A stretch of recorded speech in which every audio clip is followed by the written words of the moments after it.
You are a soldier in the army of a god king, marching for days under a foreign sun, your feet aching in leather sandals, the air thick with the dust churned up by the endless columns ahead and behind you. A river of humanity and ambition flowing westward from the heart of an empire so vast its borders touch myth. An empire that has consumed ancient kingdoms and silenced rebellious cries from the banks of the Nile to the hitful hills of the Hindu Kush. And now, you are part of its final glorious thrust, the tip of a spear aimed at the stubborn, rocky chest of Greece.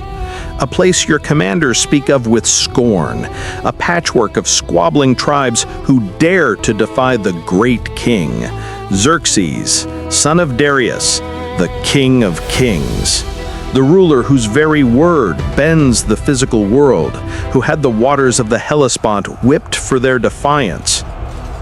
And as you round a final bend in the coastal road, the sea glittering cold and blue to your left, the sheer gray-brown wall of the Kallidromos mountain range rising to your right, you see it. The pass they call Thermopylae, the Hot Gates, named for its sulfur springs. And your breath catches, not in fear, but in a kind of bewildered amusement, because the obstacle, the famed defensive position, is held not by a vast army arrayed for war, but by what looks like a thin bronze shimmer, a line of men so absurdly few you could almost count them from here, a last desperate fence erected by doomed men. And you feel a surge of the old confidence, for today will be a simple day of slaughter, a swift and brutal lesson delivered to the insane, or the suicidal. And you check the edge of your spear, you tighten the grip on your wicker shield, and you prepare to advance with your 10,000 brothers in the immortal guard, the elite of Persia. Because the great king himself has been watching from his golden throne on the hillside, and his patience has worn thin, and he has ordered an end to this farce. And as the horns sound, and you begin to move forward at a steady walk, the ground trembling not from your steps, but from the sheer psychic weight of the expectation behind you, 100,000 pairs of eyes willing you to crush this gnat, you notice something strange. The men in that thin bronze line are not shifting, not nervous. They are standing utterly still, a terrible, patient stillness. And the late summer sun glints not just off their breastplates and greaves, but off the long iron points of spears held perfectly upright, a small forest of death.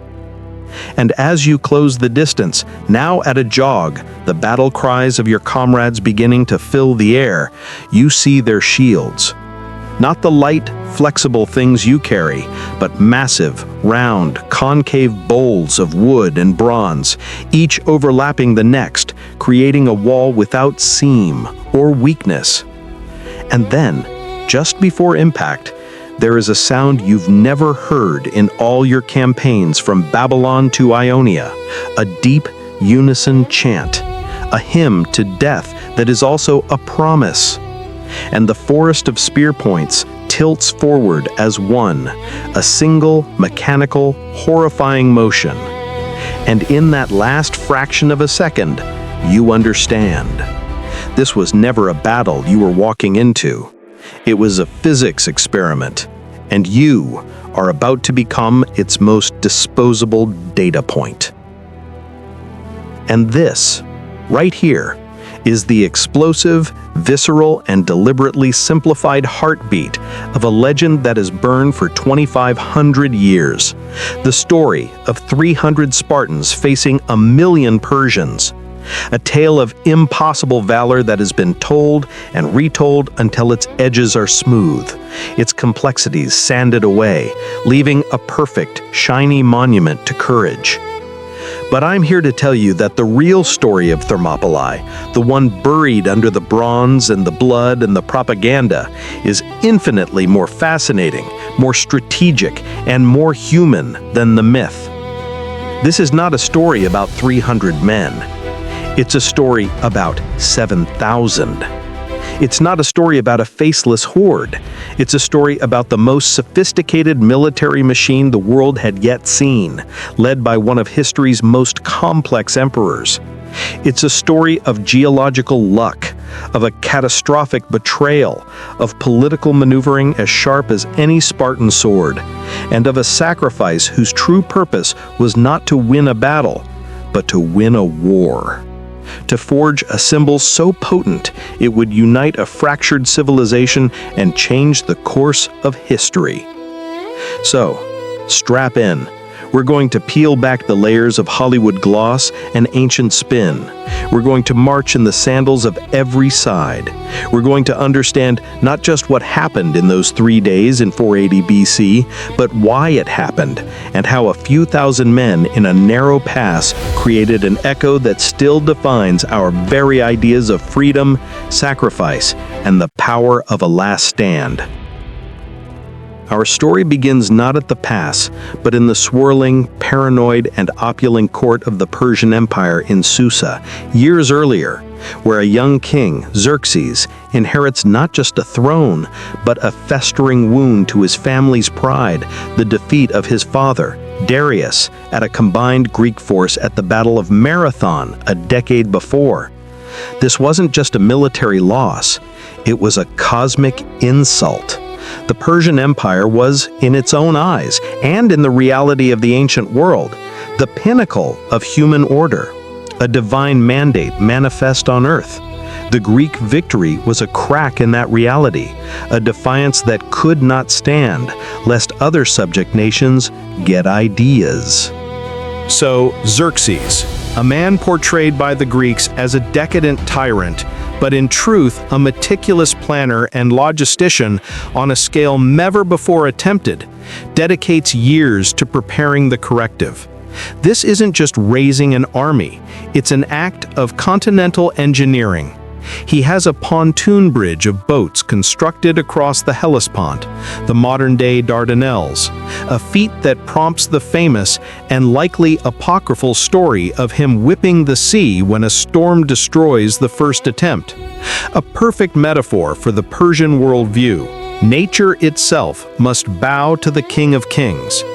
He has a canal dug across the Mount Athos Peninsula to avoid the treacherous seas that had wrecked a previous Persian fleet. For 4 years, the empire's vast resources, the wheat of Egypt, the timber of Lebanon, the gold of Lydia, the manpower of 100 satrapies, are marshaled and directed westward. The army that assembles is, by any ancient standard, mind-boggling.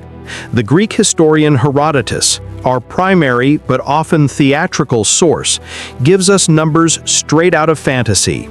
1.7 million infantry, 80,000 cavalry, and a fleet of 1,200 triremes manned by perhaps another 200,000. He describes a force so large it drinks rivers dry. Modern historians, armed with logistics, ecology, and common sense, perform the necessary triage. Feeding and watering such a host in the arid Greek summer would have been impossible. A more sober analysis, based on Persian military organization, road capacities, and supply constraints, suggests a still astounding force. The total expeditionary body, including sailors, support staff, engineers, and camp followers, might have approached 200,000 souls. The combat corps, the Persian and Median infantry, the elite immortals, the cavalry contingents from Bactria and Sogdia, the shock troops from the Saka tribes, likely numbered between 70,000 and 100,000. It was, without question, the largest military force ever assembled in the ancient Mediterranean world, a multi-ethnic, multilingual instrument of imperial will. Its very size was its message. Resistance is not just futile, it is absurd. Against this titan stood not a nation, but a concept, Greece. There was no unified Hellenic state. There was a scattering of fiercely independent, perpetually rivalous city-states, polis, Athens, a burgeoning naval democracy still buzzing from its victory at Marathon. Sparta, the bizarre, ultra-militarized oligarchy in the southern Peloponnese, obsessed with discipline and fearing its own large enslaved Helot population. Corinth, a wealthy trading power. Thebes, often sympathetic to Persia, and dozens of others. Their alliances shifted like sand. The only thing that united them was a shared language, a loose collection of gods, and a fierce, prickly sense of freedom, Eleutheria, that stood in stark ideological opposition to what they saw as Persian despotism, the rule of slaves. When news of Xerxes' mobilization finally convinced the Greeks this was an existential threat, they formed a desperate, shaky alliance called the Hellenic League. After much debate, a strategy emerged. Stop the Persian land army at the narrowest, most defensible point in central Greece, the pass at Thermopylae, while the Allied fleet, led by Athens, would confront the Persian navy at the nearby Straits of Artemisium. The pass was a natural choke point. At its eastern end, the Middle Gate, it was perhaps only 15 meters wide, with the mountain on one side and a marshy area by the sea on the other. A small, disciplined force could hold it indefinitely against a vastly larger one. The commander chosen for this forward defense was King Leonidas I of Sparta. Leonidas was not a young man. He was in his late 50s or early 60s, a seasoned product of the infamous Spartan agoge, the state-run education system designed to produce the perfect hoplite soldier. His selection was both logical and fraught with Spartan religious peculiarity. Sparta was in the midst of the sacred Carnea festival, a time of truce, and the more important Olympic Games were also underway, which meant the full Spartan army could not march. But the oracle at Delphi had given a grim prophecy. Either Sparta would be destroyed, or a king of Sparta would die.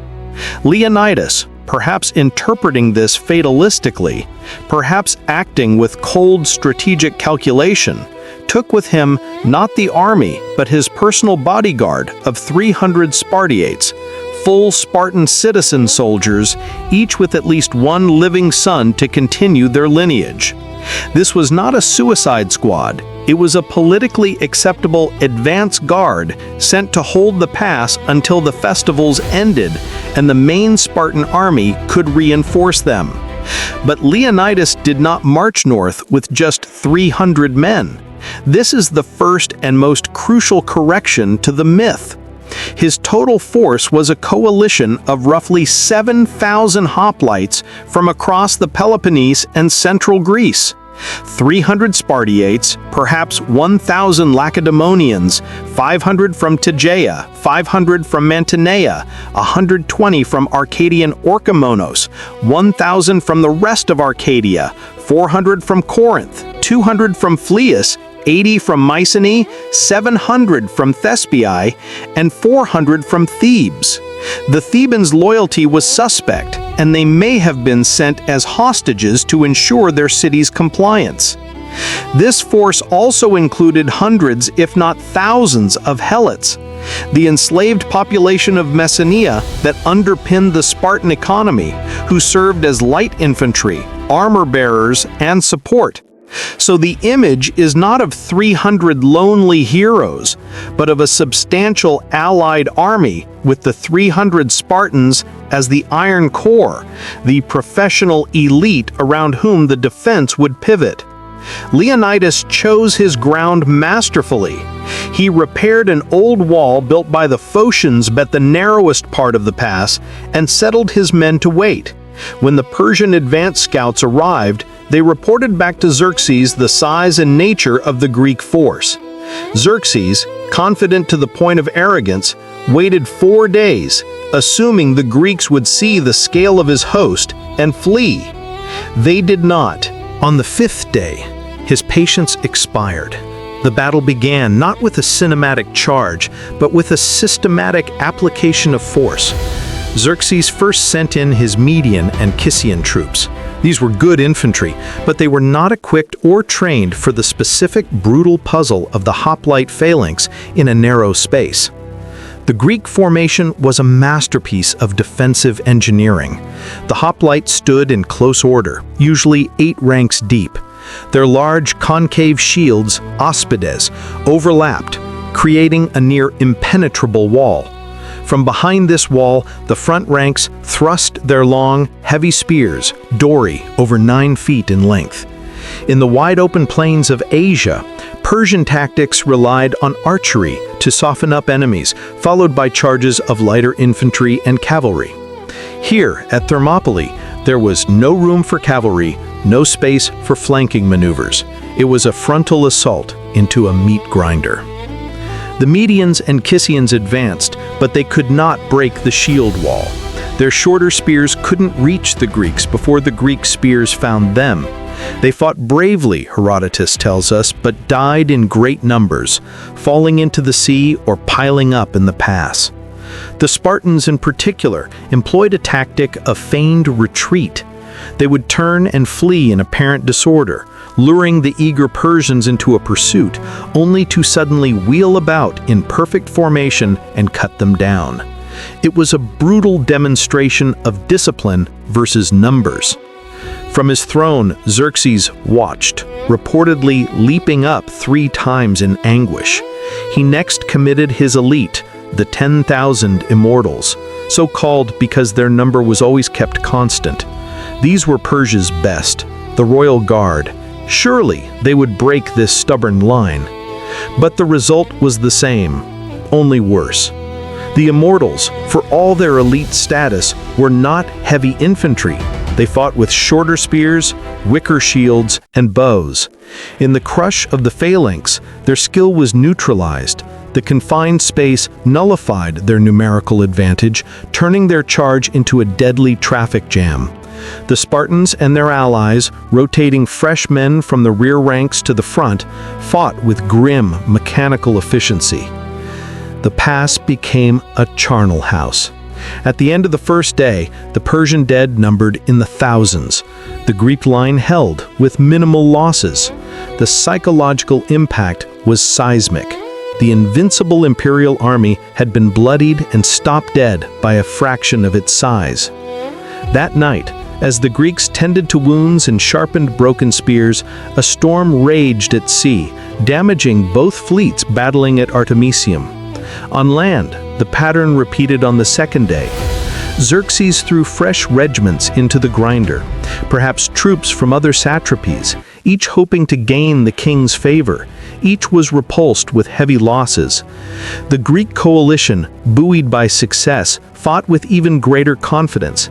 For Leonidas, the strategy was working perfectly. Delay, inflict casualties, buy time for the Greek cities to the south to prepare, and for the political will to harden. But Thermopylae had a fatal flaw: the Anopaia path.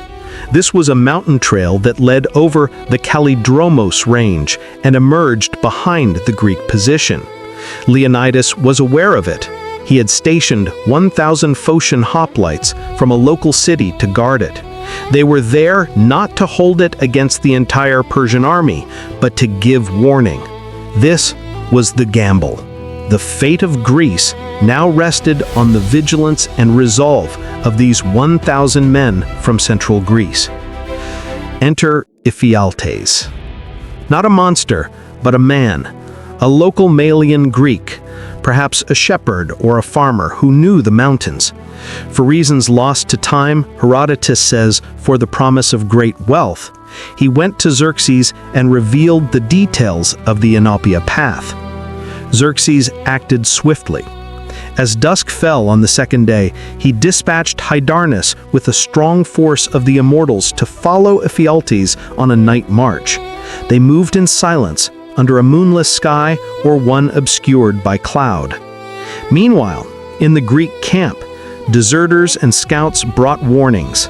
A seer named Megistias examined the sacrifices and proclaimed that death would come at dawn. And then came the runners from the mountains. The Phocians, posted on the Anopaia, had failed. They had been stationed on the path, but when the Persian flanking force appeared at first light, not on the trail itself, but on a higher ridge, the Phocians, thinking they were the primary target, formed up on a hill to make a stand. Hydarnes, under strict orders to reach the rear of Thermopylae, simply ignored them. He bypassed the Phocian position entirely. The path to the Greek rear was open. When Leonidas received the news, the calculus changed instantly. The strategic position was hopeless. They were about to be surrounded and annihilated. At this moment, Leonidas made the decision that would immortalize him. He called a council of war. Here, the sources suggest, he dismissed the bulk of the allied army. There was no point in all of them dying. They must live to fight another day, to defend the Isthmus of Corinth, to man the fleet. The Spartans, Thessians, and Thebans would stay as a rearguard to cover the retreat and delay the Persian pursuit. Why these groups? For the Spartans, it was a matter of honor and law. A Spartan never retreated from battle. To leave their post, even under these circumstances, would be unthinkable, a stain on their unparalleled military reputation. Their very identity was bound to the idea of standing fast. For the 700 Thespians, it was an act of supreme voluntary courage. Their city had no major military tradition to uphold, like Sparta. They chose to stay, to the last man, out of a profound commitment to the Hellenic cause. Their sacrifice is, in many ways, even more poignant than the Spartans, for it was purely altruistic. The Thebans, Herodotus claims, were kept by Leonidas against their will as hostages. Whatever the mix of motives, a force of about 1,400 men, with the 300 Spartans at its heart, prepared to die. The third day's battle was not a defensive stand at the wall. Knowing they were to be attacked from front and rear, Leonidas took the fight to the Persians. He advanced his small force into the widest part of the pass, beyond the wall, to inflict maximum damage and delay. They fought with a frenzied, desperate courage. Herodotus describes them using their swords, xiphos, once their spears shattered, then their hands and teeth. Leonidas fell early in the fighting. A ferocious struggle erupted over his body. The Spartans drove the Persians back 4 times before finally recovering it. By this time, the immortals under Hydarnes had arrived from the rear. The remaining Greeks, perhaps a few hundred, withdrew to a small hillock, a last piece of high ground. There, surrounded, with their weapons broken, they were finally overcome by a storm of Persian arrows. Xerxes, wary of closing in for more hand-to-hand carnage, ordered his archers to shoot until no Greek was left standing. It was over. The Persians had cleared the pass. The road to Athens, to the heart of Greece, lay open. But what had they won? A costly tactical victory. Their losses were severe, perhaps 20,000 dead, including numerous high-ranking nobles and officers, the cream of the army. They had lost precious time, perhaps a critical week. Most importantly, they had lost the aura of invincibility. They had been shown that Greeks, fighting for their homes, could and would stand against impossible odds and make the empire bleed.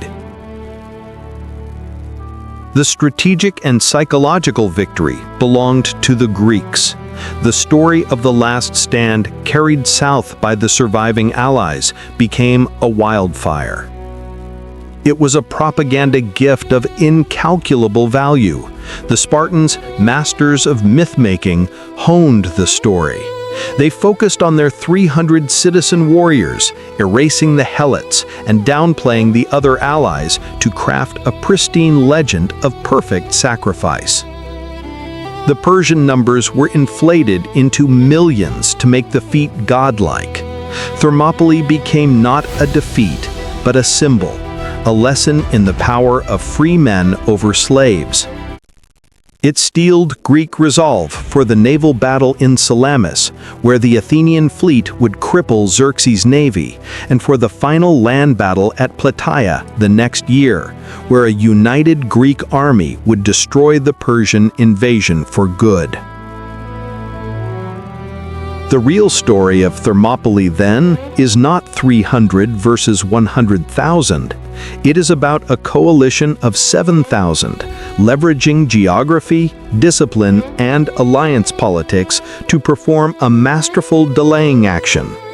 It's about a king who understood that sometimes a military defeat can be a profound cultural and strategic victory. It's about the power of a chosen sacrifice to forge an identity and alter history's course. The Spartans at Thermopylae didn't just fight for Sparta, they fought and died for the idea of Greece. And in doing so, they gave the West one of its foundational myths, that freedom is worth any price. So, what do you think? Was Leonidas's last stand a brilliant strategic sacrifice, or the inevitable result of Spartan culture? Could the Persians have won the war if they had bypassed Thermopylae entirely? Let me know your thoughts in the comments below.